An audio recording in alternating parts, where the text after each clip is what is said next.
दोस्तों आज मैं आपको एक ऐसी सच्ची घटना की कहानी सुनाने जा रहा हूँ जिसके बारे में सुनकर आप सोच भी नहीं सकते हैं कि क्या ऐसा भी हो सकता है।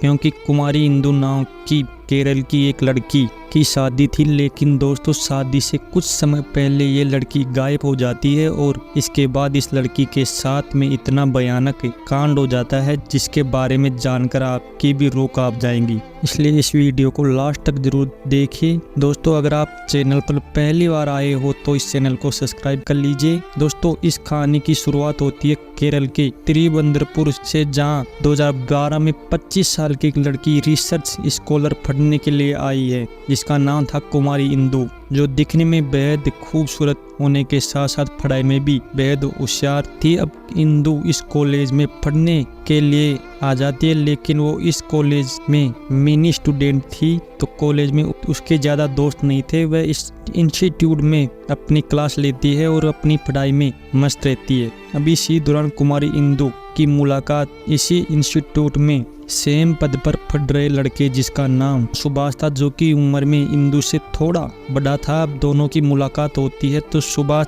इंदु को जानने लगता था और इंदु भी अब किसी प्रोजेक्ट या पढ़ाई के सिलसिले से अक्सर मिलने लगती थी और सुभाष भी इंदु की खूब मदद किया करता था। दोस्तों धीरे धीरे दोनों की मुलाकात बढ़ती गई और अब दोनों दोस्त बन जाते हैं और धीरे धीरे दोनों की दोस्ती भी बढ़ने लगती है। अब इंदु और सुभाष अक्सर इस कॉलेज में साथ रहा करते थे और खूब बातें किया करते थे। दोस्तों इंदु को अब एक अच्छा दोस्त मिल गया था, तो वह अपनी बातें सुबह से शेयर करने लगती थी और मुलाकातें कॉलेज के साथ साथ रहना, साथ घूमना इन दोनों की बेहद अच्छी जमने लगी थी। और इन्हीं बढ़ती नज़दीकियों के कारण इन दोनों को पता ही नहीं चलता है कि कब ये दोनों आपस में प्यार करने लगे और एक दूसरे को पसंद करने लगते हैं। लेकिन दोस्तों इन दोनों में से कोई नहीं जानता था कि इन दोनों का इतना करीब आना आगे इतना भयानक हो सकता है कि इनका खून खराबा हो सकता है। दोस्तों अब सुभाष इंदु से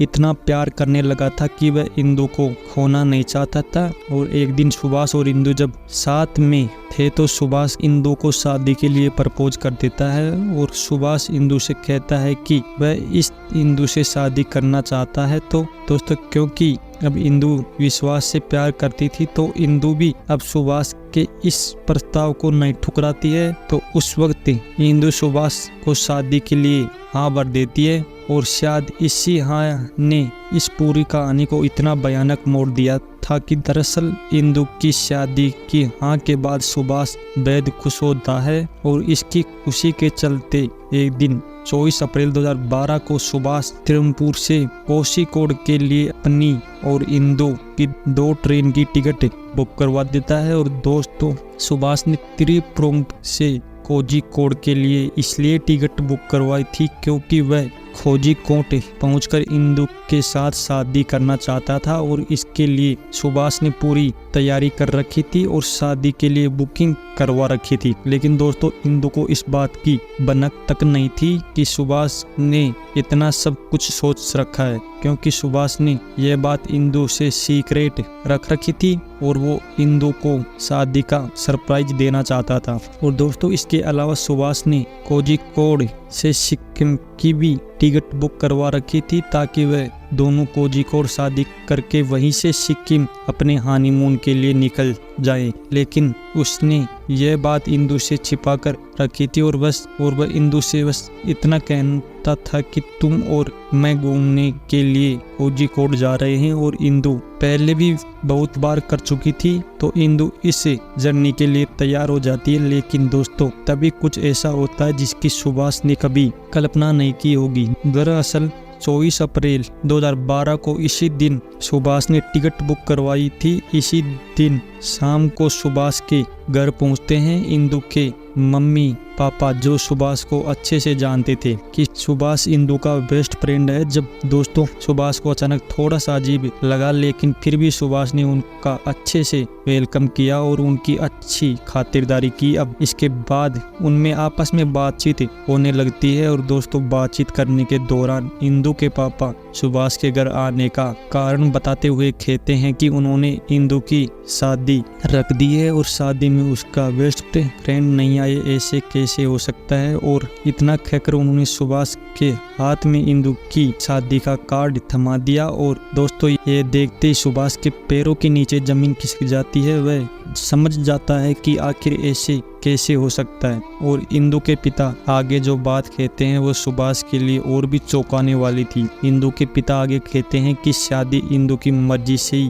की गई है। उन्होंने इंदु से इसके बारे में बात की थी, उसने शादी के लिए हाँ कर दी है। अब इतना कहकर इंदु के मम्मी पापा वहाँ से चले जाते हैं। और दोस्तों इस बात की खबर इंदु को नहीं थी कि उसके मम्मी पापा सुभाष को उसकी शादी का कार्ड देने उनके घर गए हैं। शायद अगर इंदु को ये बात पता होती तो उन्हें वहाँ जाने से रोक लेती और ट्रेन में इतना भयानक कांड नहीं हो पाता। अब दोस्तों इधर सुभाष के माइंड में एक बात चल रही थी कि आखिर क्यों इंदु ने उसे अपनी शादी के बारे में क्यों नहीं बताया। सुभाष ने इंदु के साथ अपनी शादी का रजिस्ट्रेशन करवा रखा था, यहाँ तक कि हनीमून की टिकट भी करवा रखी थी। और वहाँ वह इंदु की शादी का कार्ड हाथ में पकड़ खड़ा था। यह बात सुभाष के अंदर ही अंदर खाई जा रही थी। उसके माइंड में इंदु के प्रति गुस्सा भी था कि बात इतनी आगे बढ़ गई, लेकिन इंदु ने कभी जिक्र तक नहीं किया।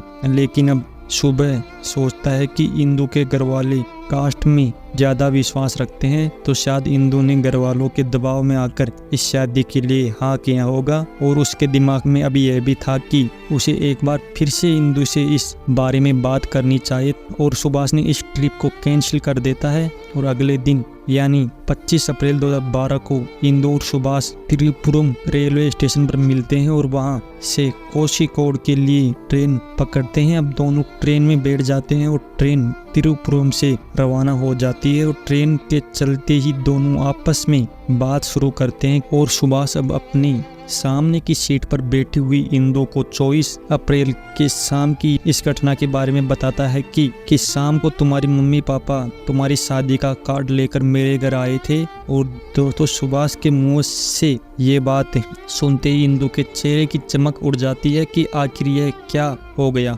तो अब सामने सीट पर बैठा सुभाष इंदु को अपने प्लान के बारे में बताता है कि उसने सिर्फ तुमसे शादी करने के लिए त्रिपुरम से कोझिकोड की टिकट बुक करवाई है और इस शादी के लिए उसने रजिस्ट्रेशन भी करवा रखा है। और वो आगे कहता है कि मैं तुमसे बहुत प्यार करता हूँ और मैंने कोर्ट मैरिज के लिए भी रजिस्ट्रेशन करवा रखा है। लेकिन दोस्तों ये बात सुनते ही इंदु कहती है कि ऐसा नहीं हो सकता। उसके घर वाले कभी इस बात के लिए राजी नहीं होंगे कि उनकी बेटी शादी किसी दूसरी कास्ट के लड़के से कर रही है। और इंदु आगे कहती है कि मैं तुमसे शादी किसी भी हाल में नहीं कर सकती, हमारा सफर सिर्फ दोस्ती और प्यार तक ही था। लेकिन सुभाष इंदु की बात सुनकर उसे शादी के लिए जिद करने लगता है और कहता है कि वो तुम्हारे बिना किसी भी हाल में नहीं रह सकता। अब ये सुनकर इंदु को गुस्सा आ जाता है और वो उसके सामने की सीट पर बैठी जोर जोर से चिल्लाने लगती है। और जब दोनों की बहस होने लगती है तो इस ट्रेन की डिब्बे में इनके पास बैठे लोग इनको एक नज़र से देखे जा रहे थे। लेकिन दोनों की बहस बढ़ती गई तो सुभाष इंदु को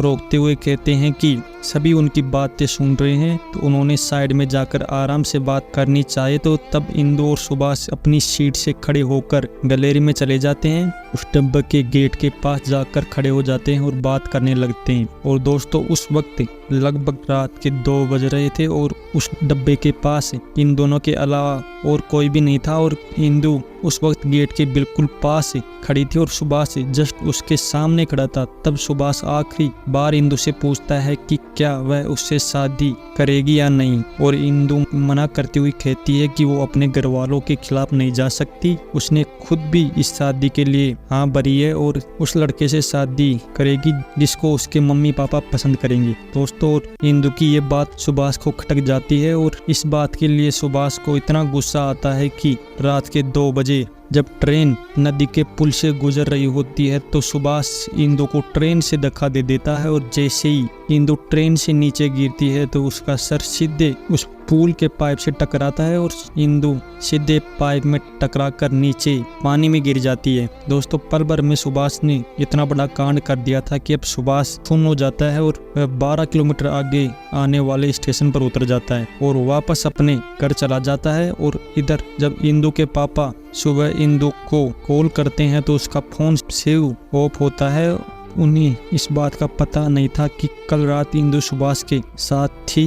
फिर भी वो एक बार सुभाष से पूछते हैं कि इंदु फोन स्विच ऑफ आ रहा है। सुभाष घर वालों से कहता है कि वह नहीं जानता कि इंदु कहाँ है। उसने भी इंदु को कॉल नहीं किया लेकिन उसका फोन ऑफ आ रहा है। अब इंदु के घर वाले इंदु की तलाश में लगते हैं और इसी दौरान 2 दिन बीत जाते हैं और इस बीच उन्होंने पुलिस स्टेशन में इंदु की गुमशुदा की रिपोर्ट करवा दी थी। तभी दोस्तों 2-3 दिन बीत जाते हैं। उसके बाद नदी में उस पुल के किनारे मजदूर रेत निकाल रहे थे तो उन्होंने एक लड़की की लाश मिलती है जिसका पीछे से सिर फटा हुआ था। तब इस लड़की की पहचान हो जाती है तो पता चलता है कि यह इंदु कुमारी की डेड बॉडी है जिसका पोस्टमार्टम कर घर वाले को सौंप दिया जाता है। और पुलिस इस केस को सुसाइड बताकर रिपोर्ट बना देती है क्योंकि पुलिस वालों को लगता है कि इंदु कुछ समय बाद शादी थी और शादी में घर वालों ने इंदु पर दबाव बनाया होगा जिससे इंदु ने खुदकुशी कर ली। लेकिन दोस्तों इंदु के पापा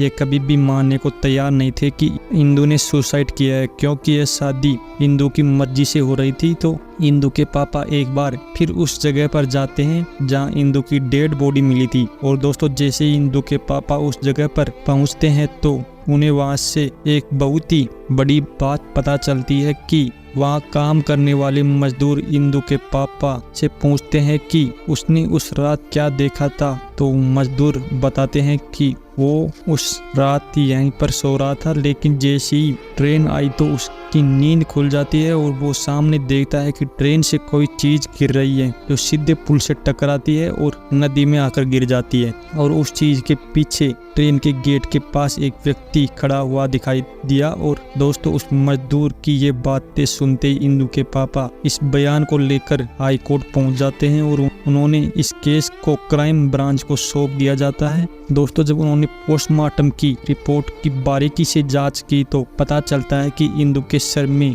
चोट लगी थी। तो क्राइम ब्रांच को शक हुआ कि अगर कोई ट्रेन से कूद रहा है तो उसके पीछे चोट कभी नहीं लग सकती, यानी हो सकता है कि इंदु को ट्रेन से धक्का दिया गया हो। अब क्राइम ब्रांच इस बात के साथ जांच शुरू करती है और ट्रैवल एजेंट तक पहुंच जाती है। और बस दोस्तों यहीं से उन्हें पता चलता है कि इंदु के साथ सुभाष नाम का एक लड़का भी था, ट्रेन में टिकट बुक करवाई गई थी। तो अब तुरंत ही क्राइम ब्रांच की टीम सुभाष के घर पहुंच जाती है, उससे पूछताछ करती है कि वो इंदु को नहीं जानता है, इंदु बस उसकी एक अच्छी दोस्त थी। लेकिन दोस्तों इसके बाद पुलिस वाले जैसे ही सुभाष का लैपटॉप चेक करते हैं तो दोस्तों पुलिस को सुभाष के लैपटॉप में सुभाष और इंदु की कुछ प्राइवेट फोटोज मिलती है जिसे देखकर पुलिस वाले सब कुछ समझ जाते हैं और तुरंत ही सुभाष को गिरफ्तार कर लेते हैं। और सुभाष उन्हें उस रात हुई पूरी घटना के बारे में बता देता है कि उसने उस रात ट्रेन में कुमारी इंदु को धक्का दिया था क्योंकि